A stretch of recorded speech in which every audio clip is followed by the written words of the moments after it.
Hello everyone, welcome back to our channel.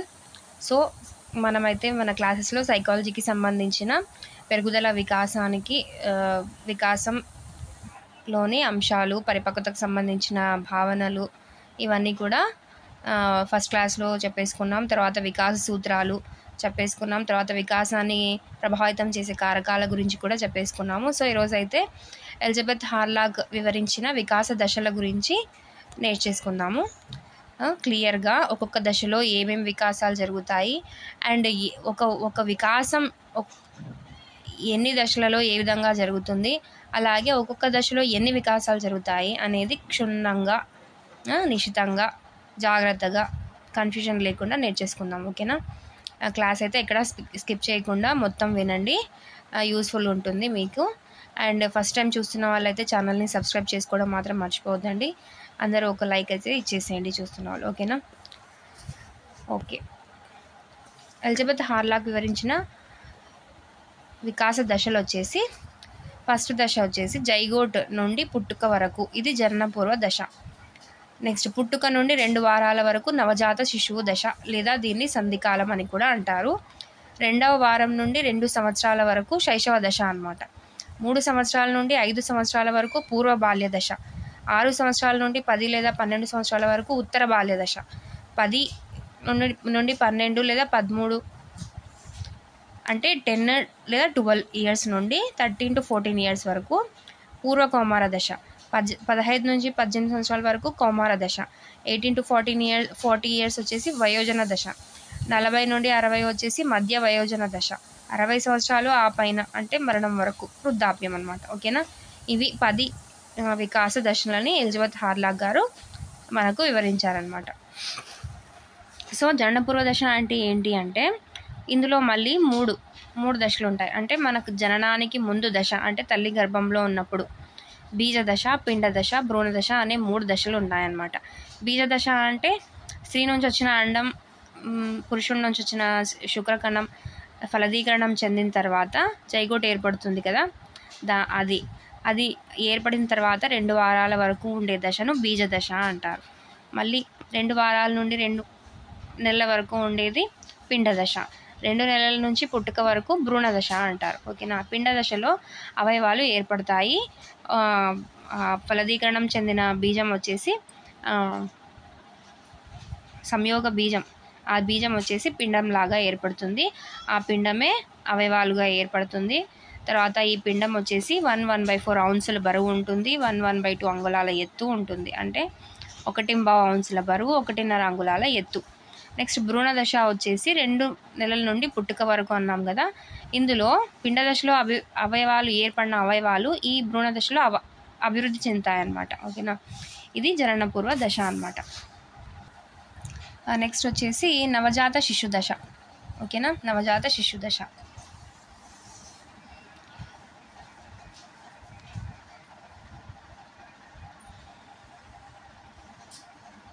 నవజాత శిశు దశ వచ్చేసి 0 to 2 వీక్స్ అంటే పుట్టిన తర్వాత 2 వారాల వరకు ప్రధానంగా ఇంద్రియ వికాసం జరుగుతుందన్నమాట. ఇక్కడ ఇంద్రియ వికాసం జరుగుతుంది అంటే మన జ్ఞానేంద్రియాలన్నీ వికాసం చెందుతాయి. ఫస్ట్ వచ్చేసి స్పర్శ. తల్లి గర్భంలో 8వ నెలలోనే వికాసం చెందుతున్న అన్నమాట. ఈ స్పర్శ అంటే పుట్టిన తర్వాత కాదు, ఆల్రెడీ కడుపులో ఉన్నప్పుడే 8వ నెలలో ఉన్నప్పుడే ఈ స్పర్శ అనేది వికాసం చెందుతుంది. బాగా గుర్తుపెట్టుకోవాలి. రుచి. పుట్టిన మొదటి 2 గంటలలోనే పులుపుకి తీపికి భేదాన్ని గ్రహించగలుగుతాడు.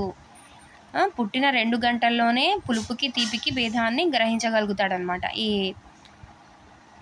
నవజాత శిశువు. ఓకేనా? నెక్స్ట్ వాసన వచ్చేసి పుట్టిన 24 గంటల్లో వికాసం చెందే ఇంద్రియం. అంటే 24 గంటల లోపల వాసన కూడా వికాసం చెందుతుందన్నమాట. నెక్స్ట్ వినికిడి. తల్లి గర్భంలోనే వినికిడి శక్తి ఉంటుంది. ఇది కూడా తల్లి గర్భంలో ఉన్నప్పుడే వినికిడి శక్తి కూడా వికాసం చెందుతుందన్నమాట. నెక్స్ట్ దృష్టి.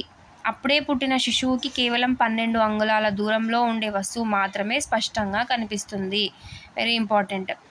దృష్టి పుట్టిన శిశువుకి ఉంటుంది, కానీ అప్పుడే పుట్టిన శిశువుకి కేవలం 12 అంగుళాల దూరంలో ఉండే వస్తువులు మాత్రమే స్పష్టంగా కనిపిస్తూ ఉంటాయి. మిగతావన్నీ అంత సరిగా కనపడవు. ఓకేనా? సో స్పర్శ 8వ నెల. రుచి పుట్టిన మొదటి 2 గంటల్లోనే పులుపుకి తీపికి భేదాన్ని గ్రహిస్తాడు. నెక్స్ట్ వాసన వచ్చేసి 24 గంటల్లోనే వికాసం చెందుతుంది. వినికిడి కూడా తల్లి గర్భంలోనే, అంటే స్పర్శ వినికిడి అనేవి గర్భంలోనే వికాసం చెందుతాయి. స్పర్శ అనేది 8వ నెలలో వికాసం చెందుతుంది అనమాట.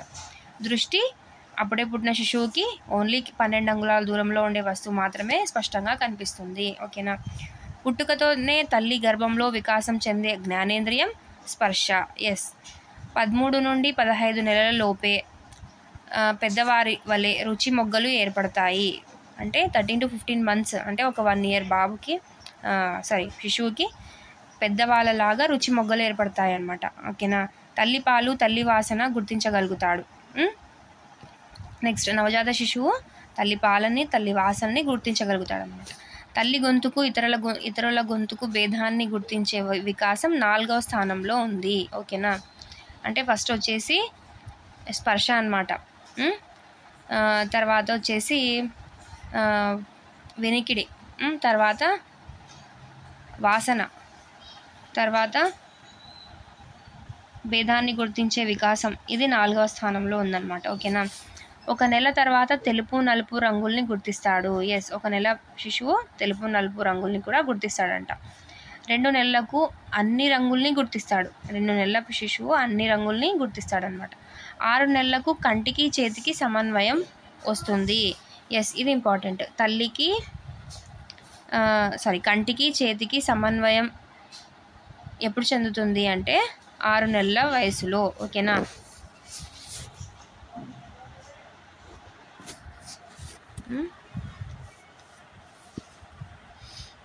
ఇదన్నమాట. నెక్స్ట్ వచ్చేసి నవజాత శిశువు అన్నాం కదా, భౌతిక వికాసం ఎలా ఉంటుంది? పొడవు వచ్చేసి భౌతిక లేదా శారీరక వికాసం అంటారు. దీన్నే చలన వికాసం అని కూడా అంటారు. పొడవు వచ్చేసి 18 నుండి 20 అంగుళాలు లేదా 19 అంగుళాలు. ఇది క్వశ్చన్ కూడా వచ్చిందనమాట. ఓకేనా. 18 నుండి 20 అంగుళాలు లేదా 19 అంగుళాలు. బరువు వచ్చేసి 2.5 కిలోలు లేదా 3.5 కిలోలు లేదా 3 కిలోలు. అందరూ ఒకటే రకమైన బరువుతో జన్మించారు కదా, 2.5, 3.5 లేదా 3. ఓకేనా.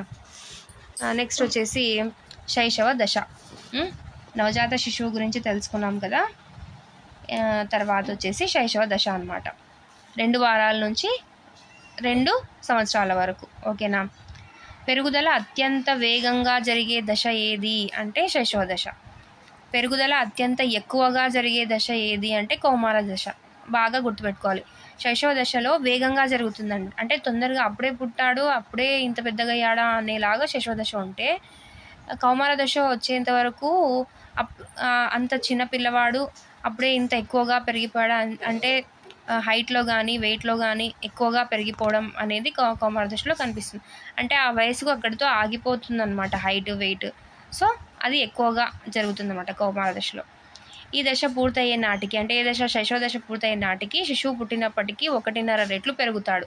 అంటే 2 yearsకి ఇప్పుడు 3 kgల పిల్లోడు పుట్టినప్పుడు ఉంటే 1.5 రెట్లు అంటే ఎంత, 5 లేదంటే 5.5 kgలు ఉంటాడనమాట. ఓకేనా.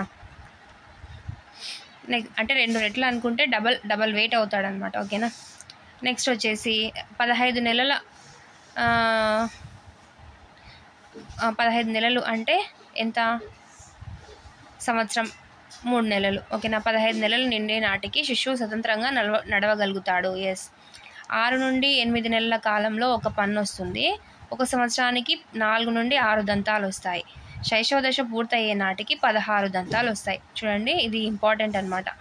శైశవ దశ పూర్తయ్యే నాటికి ఎన్ని దంతాలు వస్తాయి? 16, 20, 18, 15 ఇలా ఆప్షన్స్ ఇస్తే మనం కన్ఫ్యూజ్ అవ్వకూడదు. శైశవ దశ అంటే 2 సంవత్సరాలు కంప్లీట్ అయ్యే నాటికి 16 దంతాలు, ఇవి పాలదంతాలు. ఓకేనా. 16 దంతాలు వచ్చేస్తాయి. 1 సంవత్సరానికైతే 4 నుండి 6 దంతాలు మాత్రమే వస్తాయి. అదే 6 నుండి 8 నెలల కాలంలో అప్పుడే స్టార్ట్ అవుతుంటాయి అన్నమాట. 6 నుండి 8 నెలల కాలంలో ఒక పన్ను మాత్రమే వస్తుందన్నమాట. ఓకేనా. అప్పుడే స్టార్ట్ అవుతాయి. ఇది శైశవ దశ గురించి. ఓకేనా. శైశవ దశలో పెరుగుదల వేగంగా ఉంటుంది, చాలా వేగంగా ఫాస్ట్గా జరుగుతుంది అనమాట. అదే కౌమార దశలో ఎక్కువగా జరుగుతుంది. ఓకేనా. నెక్స్ట్ వచ్చేసి పూర్వ బాల్య దశ. ఓకేనా. నెక్స్ట్ వచ్చేసి పూర్వ బాల్య దశ.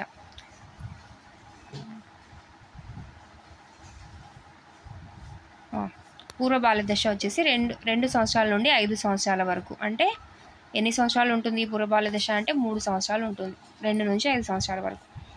ఈ దశలో శైశవ దశతో పోలిస్తే ఈ దశలో ఎత్తు కొంచెం తక్కువగా ఉంటారు, అంటే తక్కువగా పెరుగుతారు, బరువు మాత్రం బాగా పెరుగుతారనమాట. ఓకేనా. శైశవ దశతో పోలిస్తే పూర్వ బాల్య దశలో ఎత్తు కొంచెం అంత పెరగరు, బరువు మాత్రం బాగా పెరుగుతారనమాట.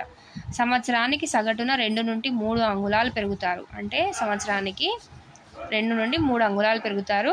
అదే బరువు అయితే 2 కేజీలు పెరుగుతారనమాట సంవత్సరానికి. అంటే ఈ 3 ఇయర్స్లో డిఫరెన్స్, ఈ 3 ఇయర్స్లో ఎంతెంత ఒక్కొక్క ఇయర్కి ఎంతెంత పెరుగుతారంటే ఒక్కొక్క సంవత్సరానికి 2-3 అంగుళాలు పెరుగుతారు, 2 కిలోల బరువు కూడా పెరుగుతారనమాట. ఓకేనా.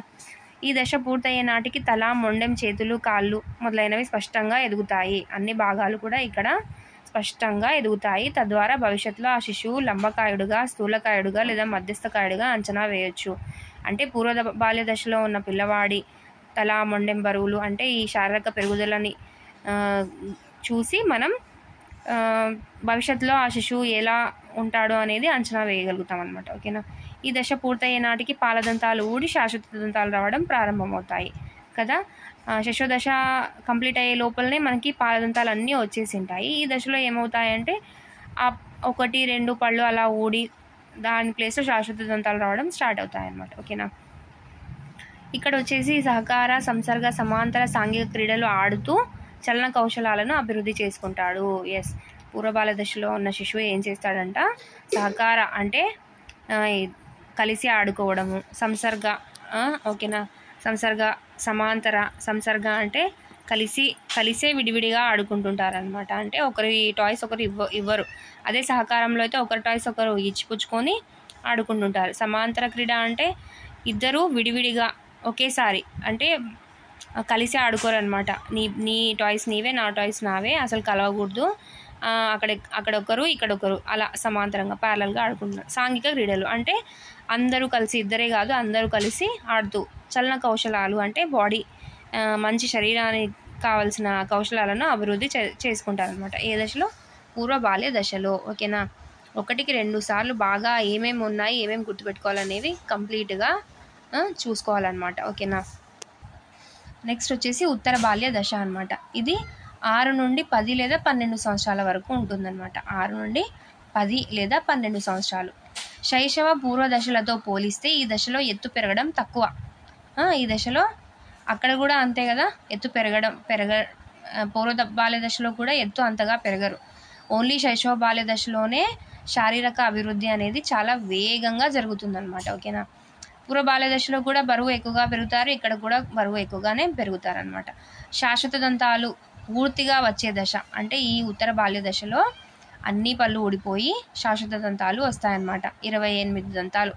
ఆ తర్వాత ఇంకా 4 దంతాలు అటు ఇటు, పైన కింద 2 పైన 2, అవి జ్ఞానదంతాలు అనేవి వస్తాయి కదా, దవడ దంతాలు. ఓకేనా. అవి అంటే ఈ శాశ్వత దంతాలు పూర్తిగా వచ్చే దశ అంటే 28 దంతాలు సుమారుగా వచ్చేసి ఉంటాయి అన్నమాట ఉత్తర బాల్య దశలో. ఓకేనా. 2 రకాల కౌశలాలు ఈ దశలో జరుగుతాయి. స్థూల కండర కౌశలాలు, సూక్ష్మ కండర కౌశలాలు. స్థూల కండర కౌశలాలు అంటే ఏంటి అంటే స్కిప్పింగ్, సైక్లింగ్, జంపింగ్ ఇలాంటివి. ఓకేనా. సూక్ష్మ అంటే వేళ్ళతో పెన్సిల్ పట్టుకొని రాయడం, సూదితో గుచ్చడం. అంటే ఏంటి, వేళ్ళతో పెన్సిల్ పట్టుకోవడం అంటే ఏంటి, 2 వేళ్ళతో మాత్రమే కలిపి పట్టుకోవాలి కదా. సూది కూడా 2 వేళ్ళతో కరెక్ట్గా పట్టుకొని జారిపోకుండా పట్టుకొని కూర్చాలి. అదే స్థూల అయితే స్కిప్పింగ్ ఆడాలంటే మొత్తం చేయి పట్టుకొని రోప్ని మనం తిరిగేస్తూ ఉంటాం. సైక్లింగ్ కూడా సైకిల్ హ్యాండిల్ పట్టుకోవాలంటే మనం సైక్లింగ్ని ఇలా చేస్తాం. ఓకేనా. జంపింగ్ అంటే టోటల్ బాడీ మొత్తం జంపింగ్ చేయిస్తాం. అంటే అవి పెద్దగా చేసేవన్నీ స్థూల కండర కౌశలాలు. సూక్ష్మంగా అంటే ఓన్లీ వేళ్ళతో మాత్రమే యూజ్ చేసుకొని చేసే పనులన్నీ కూడా సూక్ష్మ కండర కౌశలాల కిందకే వచ్చేస్తాయి. సో ఇవన్నీ ఉత్తర బాల్య దశలో జరుగుతాయి అన్నమాట. నెక్స్ట్ వచ్చేసి పూర్వ కౌమార దశ లేదా యవ్వనారంభ దశ. పూర్వ కౌమార దశ లేదా యవ్వనారంభ దశ 10 నుండి 12 సంవత్సరాల 12 సంవత్సరాల నుండి 14 సంవత్సరాల వరకు. ఈ యవ్వనారంభ దశనే ఓవర్లాపింగ్ ఏజ్ అంటే అతి వ్యాప్త దశ అని కూడా అంటారనమాట. అతి వ్యాప్త దశ. ఈ దశలో ఏం జరుగుతుంది అంటే ద్వితీయ లైంగిక లక్షణాలు ప్రారంభమవుతాయి. ద్వితీయ లైంగిక లక్షణాలు ప్రారంభమవుతాయి అన్నమాట. ఓకేనా. నెక్స్ట్ వచ్చేసి ఉత్తర కౌమార దశ. పూర్వ కౌమార దశ తర్వాత ఉత్తర కౌమార దశ. ఉత్తర కౌమార దశను పెరుగుదల ధార అని కూడా అంటారు. చెప్పాను కదా, పెరుగుదల చాలా ఎక్కువగా జరుగుతుంది. వేగంగా జరిగేదైతే శైశవ దశ, పూర్తి ఎక్కువగా జరిగేదైతే పెరుగుదల కౌమార దశ అన్నమాట. పెరుగుదల వేగంగా జరిగే దశ మరియు గరిష్ట స్థాయికి చేరుకునే దశ అంటే ఏంటంటే ఇక్కడ ఇంకా అక్కడితో ఆగిపోతుంది అని. ఓకేనా. అలైంగిక నుండి లైంగిక జీవిగా మారతాడనమాట. ఓకేనా. అలైంగికత నుండి లైంగిక జీవిగా మారతాడు. స్టాన్లీ హాల్ ప్రకారం ఒత్తిడి కలహాలతో స్టాన్లీ హాల్ ప్రకారం ఒత్తిడి కలహాలతో కూడిన దశ ఏది అంటే కౌమార దశ. అవునా. ఎస్. ద్వితీయ లైంగిక లక్షణాలు అభివృద్ధి చెందడం అనేది ఏంటి అంటే ప్యూబర్టీని ఏమంటారు అంటే ద్వితీయ లైంగిక లక్షణాలు అభివృద్ధి చెందడం అని అంటారు. ప్యూబర్టీ అనే ఆంగ్ల పదం ప్యూబరిటాస్ అనే లాటిన్ భాషా పదం నుండి గ్రహించబడింది. ప్యూబరిటాస్ అంటే మగాడు కావడం లేదా పురుషత్వ వయస్సు అని అర్థం అన్నమాట. ఓకేనా. ప్యూబర్టీ అంటే కౌమార దశకి సంబంధించిన వర్డ్ అన్నమాట. అంటే ఏంటి అంటే ఫస్ట్ ద్వితీయ లైంగిక లక్షణాలు అభివృద్ధి చెందడాన్నే ప్యూబర్టీ అంటాం. ఈ ప్యూబర్టీ అనేది ఆంగ్ల భాషా పదం. ఈ ప్యూబర్టీ అనే ఆంగ్ల భాషా పదం వచ్చేసి ప్యూబరిటాస్ అనే లాటిన్ భాషా పదం నుంచి గ్రహించబడింది. ఈ ప్యూబరిటాస్ దానికి అర్థం ఏంటి అంటే మగాడు కావడం లేదా పురుషత్వ వయస్సు అని అర్థం అన్నమాట. ఓకేనా. నెక్స్ట్ వచ్చేసి సాంఘిక వికాసం. ఓకేనా. సాంఘిక వికాసం ఏం జరుగుతుంది అంటే ఇతరులతో సమర్థవంతంగా మెలగగలిగే సామర్థ్యమే సాంఘిక వికాసం అని చెప్పింది సోరెన్సన్. ఇతరులతో సమర్థవంతంగా మెలగాలి అంటే మాట్లాడే విధానం బాగుండాలి, వాళ్ళతో కలిసిమెలిసి ఉండాలి, అర్థం చేసుకోవాలి, వాళ్ళని మనం అర్థం చేసుకోవాలి, మనల్ని ఇదంతా ఏంటి అంటే సాంఘిక వికాసం అని చెప్పింది ఎవరు అంటే సోరెన్సన్. సాంఘిక సంబంధాలలో పరిపక్వతను సాధించడమే సాంఘిక వికాసం అని చెప్పింది ఎవరు? Elizabeth Hurlock.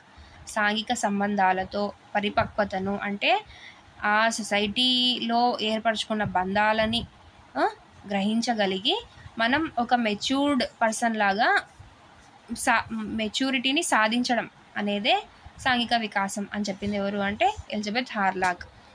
ఏ వ్యక్తి కూడా ఒంటరిగా జీవించాలని అనుకోడు, ఇతరులతో కలిసిమెలిసి జీవించాలని అనుకుంటాడు. దీన్నే యూద జీవనం అంటారు. అంటే ఏకాకిగా ఉండకుండా ఇతరులతో కలిసిమెలిసి ఉండడాన్ని ఏమంటారు అంటే యూద జీవనం అంటారు. ఏమంటారు? యూద జీవనం. ఓకేనా. ఎస్. మనం ఇందాక నవజాత శిశువు చెప్పుకున్న తర్వాత శైశవ దశ చెప్పుకోలేదు. ఓకేనా.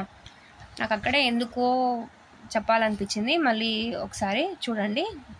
అంటే అక్కడ ఏమైనా పాయింట్స్ మిస్ అయినాయేమో అని చెప్పేసి మళ్ళీ ఇక్కడ రాసుకున్నాను అనమాట. శైశవ దశ 2 వారాల నుండి 2 సంవత్సరాల వరకు. దీంట్లో ఏం జరుగుతుంది అంటే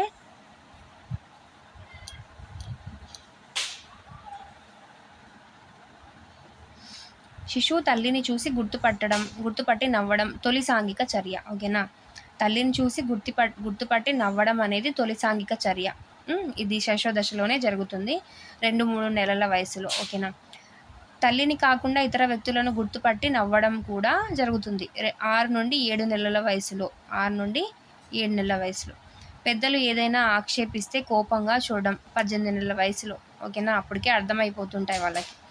ఈ దశ చివరి కాలంలో ఏకాంతర క్రీడలు ఆడతారు. అంటే 2 సంవత్సరాలకు ఏకాంతర క్రీడలు ఆడతారనమాట. ఏకాంతర క్రీడ అంటే ఏంటంటే ఇతరులతో కలవకుండా తను మాత్రమే తన ఆట వస్తువులతో ఒక్కడే ఆడుకోవడం ఏకాంతర క్రీడ. నెక్స్ట్ పూర్వ బాల్య దశ. ఇది కూడా మనం అక్కడ చెప్పుకోలేదు. పూర్వ బాల్య దశ అనేది 2 సంవత్సరాల నుండి 5 సంవత్సరాల వరకు జరుగుతుంది. ఇది పూర్వ ముఠా దశ.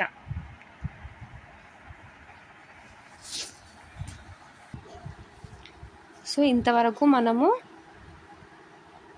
శారీరక వికాసానికి చెందిన లక్షణాలు అంటే ఏ దశలో శారీరక వికాసం ఎలా జరుగుతుంది చెప్పాను కదా. శారీరక వికాసము ఏ దశలో ఎక్కడ శైశవ దశలో ఈ విధంగా జరుగుతుంది, పూర్వ బాల్య దశలో, నెక్స్ట్ ఉత్తర బాల్య దశలో, నెక్స్ట్ వచ్చేసి కౌమార దశలో, పూర్వ కౌమార దశలో, ఉత్తర కౌమార దశలో ఏ విధంగా జరుగుతుంది శారీరక వికాసం అనేది. ఇప్పుడు సాంఘిక వికాసం అనమాట. సాంఘిక వికాసనం సోరెన్సన్, ఎలిజబెత్ హార్లాక్ ఏం చెప్పారు ఈ సాంఘిక వికాసం గురించి చెప్పుకున్నాము. సాంఘిక వికాసం అనేది ఏ దశలలో ఏ విధంగా జరుగుతుంది అంటే శైశవ దశలో తల్లిని చూసి గుర్తుపట్టడం అనేది 2-3 నెలల్లోనే జరిగిపోతుంది. నెక్స్ట్ 6 నుండి 7 నెలలకు ఇతర వ్యక్తులను కూడా గుర్తుపడతారు. 18 నెలల్లో తల్లి ఏదైనా చెప్తే పెద్దలు ఏదైనా కోపంగా ఆక్షేపించడం అనేది చేస్తారు. నెక్స్ట్ 2 సంవత్సరాలకు ఏకాంతర క్రీడలు అనేవి ఆడతారు. ఏకాంతర క్రీడలు అంటే తను మాత్రమే తన వస్తువులతో ఆట వస్తువులతో ఒక్కడే ఆడుకోవడం. ఓకేనా. నెక్స్ట్ పూర్వ బాల్య దశలో సాంఘిక వికాసం. పూర్వ బాల్య దశలో సాంఘిక వికాసం ఎలా జరుగుతుంది అంటే 2 సంవత్సరాల నుండి 5 సంవత్సరాల వరకు కదా ఈ పూర్వ బాల్య దశ. దీన్నే పూర్వ ముఠా దశ అంటారు. ఓకేనా. అంటే ముఠాలుగా ఏర్పడడానికి ఇది స్టార్ట్ అయ్యే దశ అన్నమాట, పూర్వ ముఠా దశ. ఈ దశలో 3 రకాల క్రీడలు కనిపిస్తాయి. సమాంతర, సంసర్గ, సామూహిక క్రీడలు. ఏకాంతర క్రీడ మాత్రం శైశవ దశ అన్నమాట. పూర్వ బాల్య దశలో సమాంతర, సంసర్గ, సామూహిక. సమాంతర అంటే పక్కపక్కనే ఉండి ఎవరి ఆట వారు ఆడతారు. ఇది 2-3 సంవత్సరాల్లో జరుగుతుంది. పక్కపక్కనే ఉండి ఆటను పోలిన ఆటను ఆడతారు, అది సంసర్గ. ఓకేనా. సమాంతర అంటే పక్కపక్కనే ఉంటారు, ప్యారలల్గా ఎవరి ఆట వాళ్ళు ఆడుతూ ఉంటారు అనమాట. సంసర్గ అంటే పక్కపక్కనే ఉంటారు, ఆటను పోలిన ఆటను ఆడుతూ ఉంటారనమాట. ఎవరి అంటే పక్కపక్కన ఉండే వాళ్ళు ఏ ఆటను ఆడుతున్నారో ఒకసారి అబ్జర్వ్ చేసి అదే ఆటను ఆడే విధంగా, అంటే ఆ ఆటను పోలిన ఆటను ఆడుతున్నట్లుగా ఆడుతూ ఉంటారన్నమాట. సామూహిక క్రీడలు. ఒకరి ఆట వస్తువులు మరొకరితో ఇచ్చి పుచ్చుకుంటూ కలిసి ఆడుకుంటారు. నియమ నిబంధనలు సరిగ్గా పాటించరు. కోపం వస్తే నీది నువ్వు తీసుకో, నాది నేను తీసుకుంటానని చెప్పేసి ఆడుకుంటారనమాట ఈ సామూహిక క్రీడల్లో. ఇది ఎప్పుడు అంటే 3 నుంచి 5 సంవత్సరాలకి. చూడండి, 2 సంవత్సరాల వరకు అయితే ఏకాంతర క్రీడ, అదే 2 నుంచి 3 సంవత్సరాలకైతే సమాంతర ప్యారలల్గా.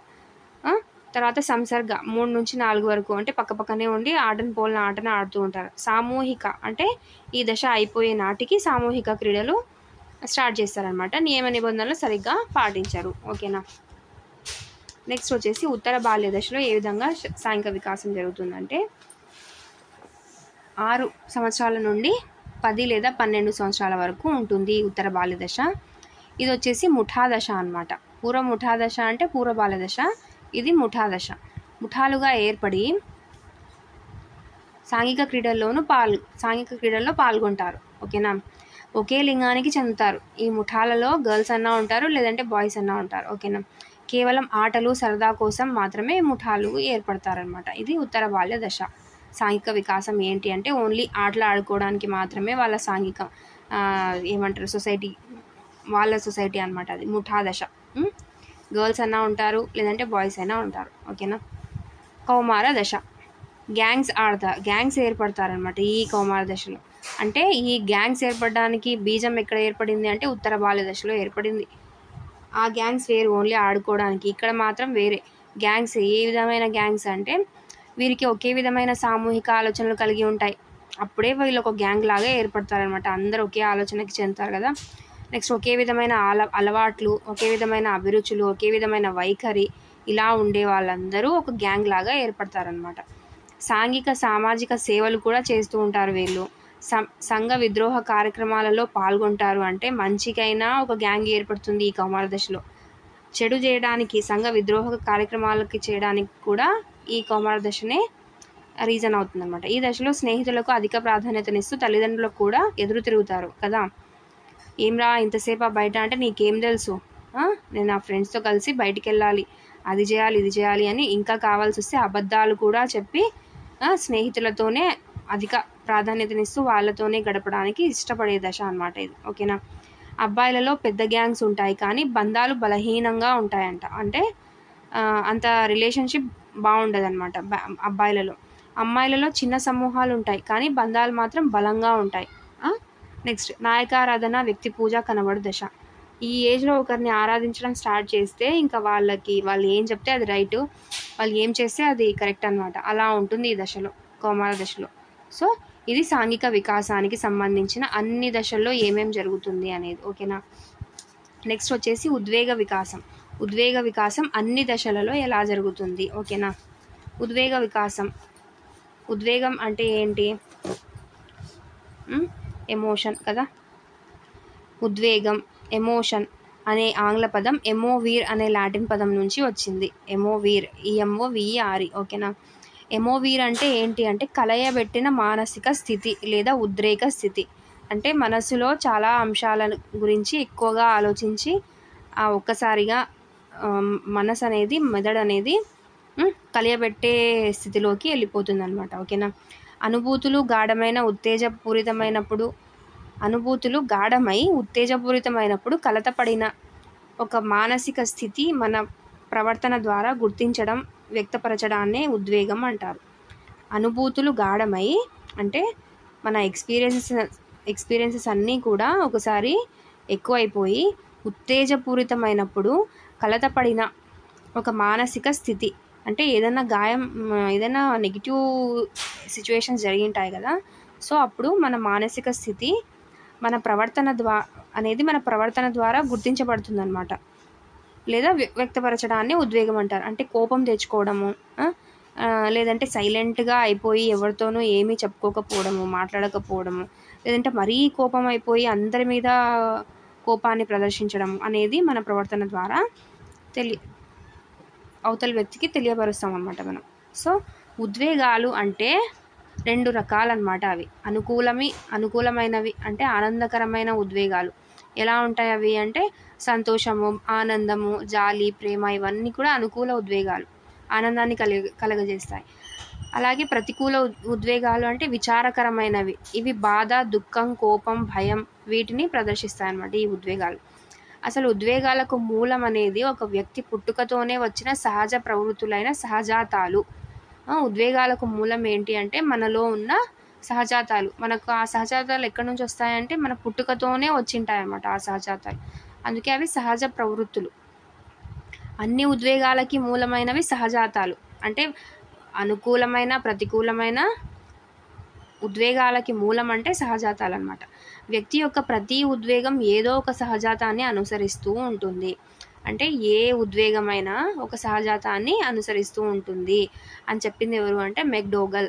అంటే ఒక వ్యక్తి ఏ ఉద్వేగాన్ని ప్రదర్శించాలన్నా కూడా ఒక సహజాతాన్ని అనుసరించాల్సిందే ఖచ్చితంగా. అసలు ఈ సహజాతాలు ఏంటేంటివి, అనుసరించే ఉద్వేగాలు ఏంటి చూద్దాం. తప్పించుకోవడం అనే సహజాతము భయం అనే ఉద్వేగాన్ని ఫాలో అవుతుందన్నమాట. అంటే తప్పించుకోవడానికి భయం అనేది ఉద్వేగం. కలహించడం కోపం, కుతూహలం, విస్మయం లేదా ఆశ్చర్యం, ద్వేషించడం అసూయ, నవ్వు ఉత్సాహం లేదా ఆనందం, ఏడుపు విచారం లేదా బాధ, లైంగిక వాంఛ కామం, నిర్మాణం సృజనశీలత. సో ఇవన్నీ ఉద్వేగాలు సహజాతాలని అనుసరిస్తూ ఉంటాయన్నమాట. ఓకేనా. భయం ఉన్నప్పుడు తప్పించుకుంటుంటారు, కోపం ఉన్నప్పుడు కలహించుకుంటుంటారు, అంటే గొడవకు దిగుతారనమాట. ఆశ్చర్యం కలిగినప్పుడు కుతూహలం ప్రదర్శిస్తారనమాట. అసూయ కలిగినప్పుడు వాళ్ళ మీద ద్వేషించడం స్టార్ట్ చేస్తారు. ఉత్సాహము ఆనందము ఉన్నప్పుడు మన మొహం మీద నవ్వు ఉంటుంది. విచారం లేదా బాధ ఉన్నప్పుడు ఆటోమేటిక్గా ఏడుపు వచ్చేస్తుంది. కామం అనేది లైంగిక వాంఛకు గురితీస్తుంది. సృజనశీలత అనేది ఒక మంచి నిర్మాణానికి, అంటే ఒక క్యారెక్టర్ బిల్డింగ్కి లేదా మన క్రియేటివిటీకి మంచి ఒక నిర్మాణం అవుతుందన్నమాట. ఓకేనా. ఇవి ఉద్వేగాలు అనుసరించే సహజాతాలు. ఓకేనా. వ్యక్తి తన ఉద్వేగాలను అదుపులో పెట్టుకొని వాటిని సమతుల్య స్థితిలో ఉంచి తగిన విధంగా నియంత్రించుకుంటూ సందర్భోచిత ఉద్వేగాలు ప్రకటించగలగడాన్నే ఉద్వేగ వికాసం అంటున్నాం. ఓకేనా. ఒక వ్యక్తి తన ఉద్వేగాలను ఎప్పటికైనా అవి అనుకూల అయినా ప్రతికూల అయినా టూ మచ్గా అవ్వకుండా బ్యాలెన్స్డ్గా నియంత్రించుకుంటూ ఉండాలన్నమాట. ఆ సిచ్యువేషన్ని బట్టి కంట్రోలింగ్గా ఉంటేనే, బ్యాలెన్స్డ్గా ఉంటేనే ఉద్వేగం కరెక్ట్ అవుతుంది. అదే ఉద్వేగ వికాసం అంటారు. దాన్నే ఉద్వేగ వికాసం అంటున్నాం. ఓకేనా. ఇది ఉద్వేగానికి సంబంధించిన వికాసం అన్నమాట. ఇప్పుడు శైశవ దశలో ఉద్వేగాలు ఎలా ఉంటాయి? శిశువులో కనిపించే మొట్టమొదటి ఉద్వేగం అనేది ఉత్తేజం అన్నమాట. శిశువులో కనిపించే మొట్టమొదటి ఉద్వేగం ఏంటి అంటే ఉత్తేజం అన్నమాట. ఉత్తేజం. ఓకేనా. ఉత్తేజం మీద పరిశోధన చేసిన వ్యక్తి క్యాథరిన్ బ్రిడ్జెస్. ఉత్తేజం మీద పరిశోధన చేసిన వ్యక్తి వచ్చేసి క్యాథరిన్ బ్రిడ్జెస్. ఓకేనా. మొట్టమొదటి ఉద్వేగం ఏంటి అంటే ఉత్తేజం. ఓకేనా. 3 నెలల వయసు వచ్చేసరికి ఈ ఉత్తేజం 2 నిర్దిష్టమైన ఉద్వేగాలుగా మారిపోతుంది. అవి సంతోషం లేదా విచారం. అంటే పుట్టుక నుంచే ఉత్తేజం అనే ఒక ఉద్వేగం ఉంటుంది మనలో. అదేమవుతుంది, 3 నెలల వయసు వచ్చేసరికి ఆ ఉత్తేజం అనేది 2 నిర్దిష్టమైన ఉద్వేగాలుగా విడిపోతుంది. ఒకటి సంతోషం అయితే ఒకటి విచారం అన్నమాట. 2 సంవత్సరాల నాటికి సంతోషం అనే ఉద్వేగం నుంచి ఉల్లాసం, ప్రేమ, వాత్సల్యం, కరుణగా మారిపోతుంది. అంటే శైశవదశ వచ్చేసరికి ఈ సంతోషం అనే ఉద్వేగం వచ్చేసి ఉల్లాసం, ప్రేమ, వాత్సల్యం, కరుణ ఇలా మారుతుందన్నమాట.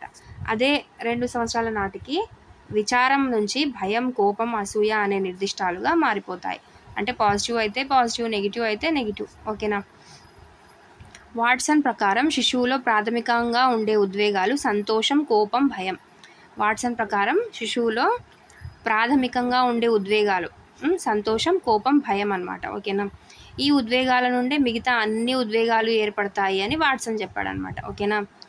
సంతోషం, కోపం, భయం ఈ 3 ఉద్వేగాలు మాత్రమే ఉంటాయి శిశువులో ప్రాథమికంగా. వీటి నుండే మిగతా ఉద్వేగాలన్నీ ఏర్పడతాయి అని ఎవరు చెప్పారు? వాట్సన్ చెప్పాడనమాట. ఉత్తేజం గురించి పరిశోధన చేసిన వ్యక్తి ఎవరు? Catherine Bridges. ఓకేనా. నెక్స్ట్, శైశవ దశలో ఉద్వేగాలు చాలా తక్కువ సమయం వరకు ఉంటాయి, త్వరగా మర్చిపోతారు, కానీ చాలా తులనాత్మకంగా ప్రకటించడం జరుగుతుంది. ఈ ఉద్వేగాలు త్వరగా నిబంధనకు గురవుతాయి. ఈ శైశవ దశలో చాలా తక్కువ సమయం వరకు ఉంటాయి. అంటే అమ్మ ఏదైనా కోపం పడి కొట్టినప్పుడు ఏం చేస్తారు? కొద్దిసేపు బాగా ఏడుస్తారు, తర్వాత మర్చిపోతారు. మళ్ళీ అమ్మ కొంచెం ప్రేమగా పిలిచేసరికి అమ్మ వస్తున్నానని చెప్పేసి పరిగెత్తుకుంటూ వెళ్ళడము. ఓకేనా. త్వరగా మర్చిపోవడము. కానీ కరెక్ట్గా ఏడుపు వస్తే ఏడుపు, నవ్వు వస్తే నవ్వు అంటే తులనాత్మకంగా ప్రకటిస్తారు. అంటే ఒకదాని బదులు ఇంకోటి ప్రదర్శించరు అనమాట. ఏ ఉద్వేగాన్ని ఆ ఉద్వేగం లాగానే ప్రదర్శిస్తూ ఉంటారనమాట. త్వరగా నిబంధనకు గురవుతాయి అంటే అవి మంచివా లేదా, ఆ ఉద్వేగాలు కరెక్టా లేదా అనేది పేరెంట్స్ కంట్రోల్కి తీసుకొస్తారనమాట. ఓకేనా. అదే పనిగా ఏడుస్తూ ఉంటే ఏం చేస్తారు పేరెంట్స్? ఇంకో దెబ్బ వేసి మళ్ళీ ఇంకా ఏడుస్తావా, నువ్వు అలానే ఏడుస్తూ ఉంటావా అని కొడతారు కదా. సో అదే అనమాట. నెక్స్ట్, పూర్వ బాల్య దశలో ఉద్వేగ వికాసం ఎలా ఉంటుంది చూద్దాం. శైశవ దశలో ఏర్పడిన ఉద్వేగాలతో పాటు సిగ్గు, ఈర్ష, వ్యాకులత అనే ఉద్వేగాలు ఏర్పడతాయన్నమాట. ఈ దశలో ఉద్వేగాలన్నీ అయత్న సిద్ధంగా వ్యక్తమవుతాయి. అంటే అన్ఫార్చునేట్గా, అంటే ముందుగా ప్లాన్ లేకుండా వ్యక్తమవుతూ ఉంటాయి అన్నమాట పూర్వ బాల్య దశలో. ఉద్వేగాలన్నీ తరచుగా తీవ్రంగా వచ్చే దశ ఏంటి అంటే పూర్వ బాల్య దశ. లింగపరంగా ఉద్వేగాల్లో తేడాలు ప్రారంభమయ్యే దశ. అంటే జెంట్స్లో అయితే ఒక రకంగా, గర్ల్స్లో అయితే ఒక రకంగా ఈ ఉద్వేగాల్లో తేడాలు కూడా ఉంటాయన్నమాట. బాయ్స్ అయితే ఏడుపు వచ్చేస్తే బాధ కలిగితే ఏడుస్తారా? ఏడ్చారు. గర్ల్స్ అయితే ఫస్ట్ ఏడిపే వచ్చేస్తుంది కదా. సో ఇలాంటి తేడాలు ఉంటాయన్నమాట. వ్యాకులత. అసలు వ్యాకులత అంటే ఏంటి అంటే జరగబోయే దాన్ని ముందుగానే ఊహించి భయపడ్డం అనమాట. అబ్బా, టెట్ ఎగ్జామ్ నవంబర్లోనే ఉంటుందంటున్నారు, చాలా తక్కువ టైం ఇస్తున్నారు, ఏంటి ఇప్పుడు లాస్ట్ టైం లాగా మళ్ళీ మనం దగ్గరికి వెళ్ళి ఆగిపోతామా, లేదంటే ఈసారి ఖచ్చితంగా కొట్టేస్తామా, జాబ్ని తెచ్చేసుకుంటామా? సో ముందుగానే ఆలోచించి, అంటే ఈ ఆలోచించడంలో ఏం చేస్తారంటే చేయాల్సిన దాన్ని వదిలేస్తుంటారు కొంతమంది, అందరూ కాదు కొంతమంది. ప్రిపరేషన్ గట్టిగా చేయాలి, ఎగ్జామ్ ఎప్పుడైనా ఉండొచ్చు అనే వాళ్ళకి ఈ వ్యాకులత ఉండదు. ముందుగానే ఏదో జరిగిపోతుంది, మనకి టైం ఇవ్వరేమో, మళ్ళీ అలానే చేస్తారేమో, ఇవన్నీ భయాలు పెట్టుకొని చదవడం అనేది మంచిది కాదు. ముందుగానే భయపడిపోవడం అనేది మంచిది కాదు. సో ఇది వ్యాకులత. ఓకేనా. ఇది పూర్వబాల్య దశలో ఉండే ఉద్వేగాలు అనమాట. సిగ్గు, ఈర్ష, వ్యాకులత ఇవన్నీ అయత్న సిద్ధంగా వ్యక్తమవుతాయి, తరచూ తీవ్రంగా వచ్చే దశ ఉద్వేగాలన్నీ. ఓకేనా. నెక్స్ట్, లింగపరంగా తేడాలు ఉంటాయి. వ్యాకులత అంటే ముందుగానే ఊహించి భయపడ్డం అనమాట. ఓకేనా. ఉత్తర బాల్య దశలో ఏ విధంగా ఉంటాయంటే ఉద్వేగాలు నిలకడగా ఉంటాయన్నమాట. అంటే అప్పటికి కొంచెం మెచ్యూరిటీ వచ్చేసి ఉంటుందంట, కొంచెం మరీ ఎక్కువ కాదు. అమ్మ తంతే ఏడ్చకూడదు, ఎక్కువసేపు ఏడిస్తే ఇంకా మళ్ళీ 2 పడతాయి అని కొంచెం తెలుస్తుంది అనమాట అప్పటికే. సో ఈ దశలో ఉద్వేగ ప్రకటనలో స్వీయ క్రమబద్ధత ఉంటుంది, స్వీయ నియంత్రణ ఉంటుంది. అదే చెప్పాను కదా ఇందాక. అంటే ఒక క్రమ ప్రకారంగా ఉంటుందన్నమాట. ఎక్కడ ఏడ్చాలో అక్కడే ఏడ్చాలి, తర్వాత ఎక్కడ స్టాప్ చేయాలో అక్కడే స్టాప్ చేయాలి, ఎక్కడ కంట్రోల్ చేసుకోవాలో అంతవరకే ఏడ్చి కంట్రోల్ చేసుకోవాలి. మరీ ఎక్కువ చేసామంటే మళ్ళీ పడతాయనేసి ఒక మెచ్యూరిటీ వచ్చేసి ఉంటుంది ఆల్రెడీ. ఓకేనా. సో ఉద్వేగ కెథార్సిస్ ఏర్పడే దశ ఉత్తర బాల్య దశ అంటే ఉత్తర బాల్య దశలో ఉద్వేగ కెథార్సిస్ అని ఇది ఏర్పడుతుంది. ఉద్వేగ కెథార్సిస్ అంటే ఏంటి? ఉద్వేగాల ప్రకటనలో తనను తాను నియంత్రించుకోవడం. అంటే అతిగా కోపం వచ్చినప్పుడు అని గట్టిగా అరిచేయకుండా ఫస్ట్ నెమ్మదిగా ఆలోచించుకొని కంట్రోల్ చేసుకొని కోపాన్ని తగ్గించుకొని కొంచెం కంట్రోల్ చేసుకోవడం అనమాట. ఓకేనా? సో దీన్నే ఏమంటారు? ఉద్వేగాలను బ్యాలెన్సింగ్గా కంట్రోల్ చేసుకోవడాన్ని ఏమంటారు అంటే ఉద్వేగ కెథార్సిస్ అంటున్నాం. ఓకేనా?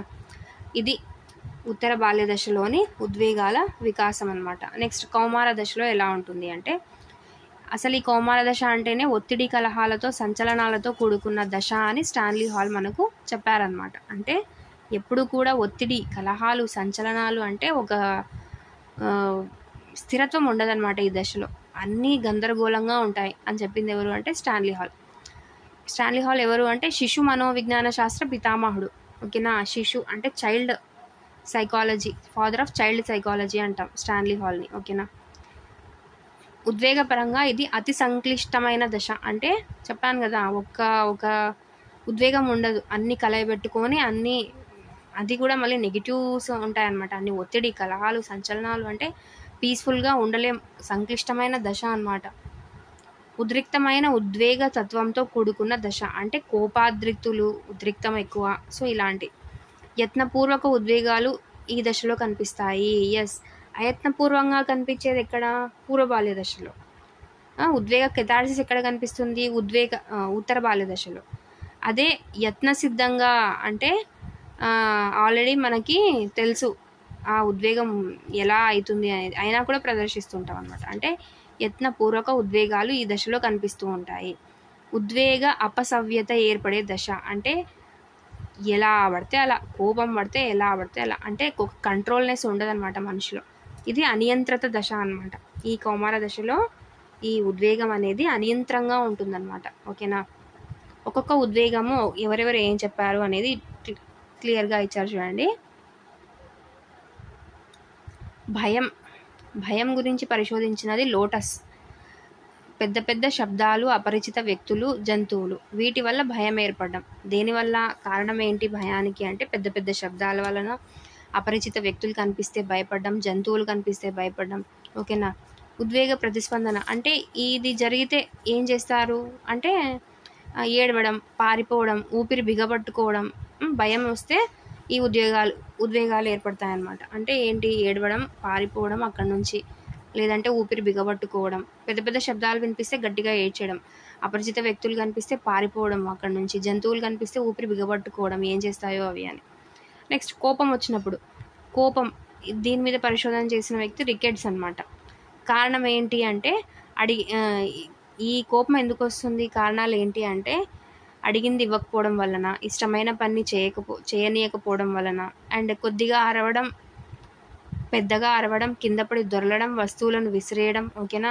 అడిగింది ఇవ్వకపోతే ఏం చేస్తారు? పెద్దగా అరిచేస్తారనమాట. ఇష్టమైన పనిని చేయనీయకపోతే కింద పడి దొర్లి వస్తువులను విసిరేయడం, పెద్దగా అరిచేయడం. సో ఇలాంటివన్నీ కోపం వచ్చినప్పుడు చేసే ఉద్వేగ ప్రతిస్పందనలు. అసూయ గురించి ఎవరు పరిశోధించారంటే సీవెల్. ఓకేనా? సీవెల్. ఈ అసూయ కారణాలు ఏంటి అంటే పక్షపాత వైఖరి. అంటే ఒక్కొక్కరిని ఒక్కొక్క రకంగా చూడడం అనమాట. ఎక్కువ తక్కువలు చేసి చూడడం అనమాట. ఇతరులతో పోల్చడము, సహోదర స్పర్ధ అంటే ఇద్దరు బ్రదర్స్ మధ్యలో గొడవలు, ఇవన్నీ సహోదర స్పర్ధ. పక్షపాత వైఖరి, దీనివల్ల ఏమవుతుంది? ఇప్పుడు క్లాస్లో ఇద్దరు స్టూడెంట్స్ ఉంటారు. ఒకరు కొంచెం మంచి మార్క్స్ తెచ్చుకొని ఇంకొకరు ఒక 2-3 మార్క్స్ తక్కువ తెచ్చుకునే లోపల మనం వాళ్ళని కొంచెం ఎక్కువ తక్కువ చూసామనుకో, వాళ్ళు ఆటోమేటిక్గా ఆ టీచర్ని ద్వేషిస్తారు. ఈమె అంతేలే, ఈమెకి ఫుల్ మార్క్స్ తెచ్చుకున్న వాళ్ళే స్టూడెంట్స్, మిగతా వాళ్ళు కాదు అనేసి వాళ్ళ మైండ్లో ఆటోమేటిక్గా వచ్చేస్తుంది అనమాట. చాడీలు చెప్పుకుంటారనమాట. ఆ మిస్ అంతే, ఆ మేడం అంతేరా, ఆ సార్ అంతేరా, ఎక్కువ మార్క్స్ తెచ్చుకున్న వాళ్ళకే బాగా చెప్తారు, మిగతా వాళ్ళని పట్టించుకోరు, ఇవన్నీ అంటాం కదా. అలా చెప్పుకుంటారు. ఆ మంచి మార్క్స్ తెచ్చుకున్న వ్యక్తి మీద అసూయ కూడా ఏర్పడుతుంది అనమాట. ఓకేనా? నెక్స్ట్ వ్యాకులతని మీద పరిశోధన చేసిన వ్యక్తి కేనన్. ఓకేనా? దీనికి రీజన్స్ ఏంటి అంటే జరగబోయే దాన్ని ముందే ఊహించి బాధపడ్డం అనమాట. దీనివల్ల ఏమవుతుంది అంటే మాటలు తడబడతాయి, చెమటలు పట్టడం, కాళ్ళు చేతులు వనకడం. సో వ్యాకులత వల్ల ఈ ఉద్వేగ ప్రతిస్పందన జరుగుతుంది అనమాట. ఓకేనా? సో కౌమార దశలో ఇలాంటి ఉద్వేగాలు కనిపిస్తాయి. ఏ ఉద్వేగం ఎవరు? భయం లోటస్. కొన్ని బుక్స్లో లోటన్ ఉంది, కొన్ని బుక్స్లో లోటస్ ఉంది. సో జాగ్రత్త. భయం లోటస్, కోపం రికెట్స్, అసూయ సీవెల్, వ్యాకులత కేనన్. ఓకేనా? సో ఇవి నెక్స్ట్ క్లాస్లో వచ్చేసి వివిధ దశలు వికాసాలు. అంటే ఇప్పటి వరకు మనం వివిధ వికాసాలు వివిధ దశల గురించి చెప్పుకున్నాం. అంటే ఏ వికాసం ఏ దశలో ఎలా ఉంటుంది అని చెప్పేసుకున్నాం అనమాట. ఓకేనా? అన్ని వికాసాలు ఒక్కొక్క దశలో ఎలా ఉంటాయి అనేది చెప్పుకున్నాము. ఇక్కడ రివర్స్ అనమాట. ఒక్కొక్క దశ తీసుకుంటున్నాము, ఆ దశలో అన్ని వికాసాలు ఎలా ఉంటాయి ఒక దగ్గర, ఇదంతా ఒక దగ్గర. ఇంతవరకు వినింది ఒక ఎత్తు అయితే ఇది చాలా ఇంపార్టెంట్ అనమాట ఈ క్లాస్. అంటే నెక్స్ట్ క్లాస్లో కంటిన్యూ చేసేద్దాము. ఇప్పటికైతే క్లాస్ని స్టాప్ చేసేద్దాము. సో ఇంకా మన ఛానల్ని సబ్స్క్రైబ్ చేసుకొని వాళ్ళు ఖచ్చితంగా సబ్స్క్రైబ్ చేసేసుకోండి. అండ్ ఒక వీడియోకి ఒక చిన్న లైక్ ఇచ్చేసేయండి. మీకు యూస్ఫుల్ వీడియో అనిపిస్తే మీ ఫ్రెండ్స్కి షేర్ చేసేయండి. అండ్ మీ ఫీడ్బ్యాక్ని ఖచ్చితంగా కామెంట్ బాక్స్లో తెలపండి. ఇంకా మీకు ఏ క్లాసెస్ కావాలి, ఇంకా ఎలా కావాలి, మీ ఫీడ్బ్యాక్ ఏమున్నా కామెంట్స్లో చెప్పేసేయండి. ఓకేనా? Thank you for watching.